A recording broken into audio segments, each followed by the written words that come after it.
திரைப்பட இயக்குனர் KS ரவிக்குமார் பத்திரிகையாளர்களை சந்தித்தார்.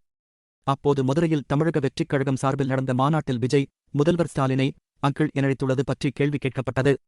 அதற்கு KS ரவிக்குமார் கூறியதாவது, எனக்கும் அரசியலுக்கும் சம்பந்தம் கிடையாது, அனுபவம் கிடையாது.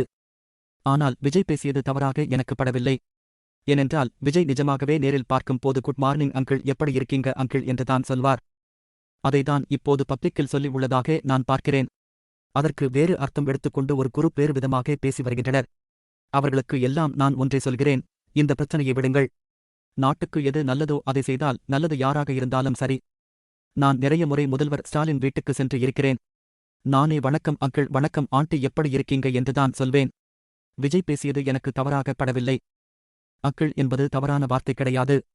அவருடைய ரசிகர்கள் கூட்டம் அங்கு இருந்தது. அவர்களை ஜாலிப்படுத்துவதற்காக அப்படி பேசியிருக்கலாம். அப்படித்தான் நான் நினைக்கிறேன்.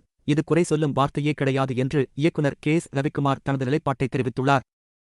அரசியல்லாம் எனக்கு எனக்கு சம்மந்தம் கிடையாது, எனக்கு அனுபவமும் கிடையாது. பட் விஜய் பேசுறது தப்பா யாரும் எனக்கு படலை. ஏன்னா அவர் நிஜமாவே நேரில் பார்க்கும்போது குட் மார்னிங் அங்கிள், வணக்கம் அங்கிள், எப்படி இருக்கீங்க அங்கிள் தான் சொல்லுவார். அதை இன்னைக்கு பப்ளிக்ல சொல்லியிருக்காரு. அப்படிதான் நான் பார்க்குறேன். அதுக்கு வேற மீனிங் எடுத்துக்கிட்டு வேற மாதிரி ஒரு குரூப் பேசிட்டு இருக்காங்க.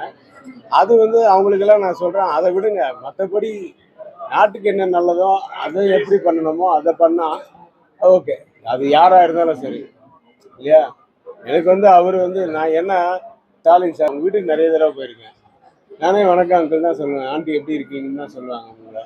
அது தப்பான வார்த்தையே கிடையாது. அது தப்பான வார்த்தை கிடையாது.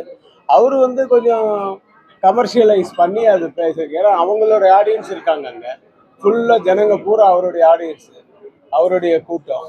அந்த கூட்டத்தை ஜாலி பண்ணுறதுக்காக அப்படி பேசியிருக்கலாம். அப்படி பேசுனதா தான் நான் நினைக்கிறேன்.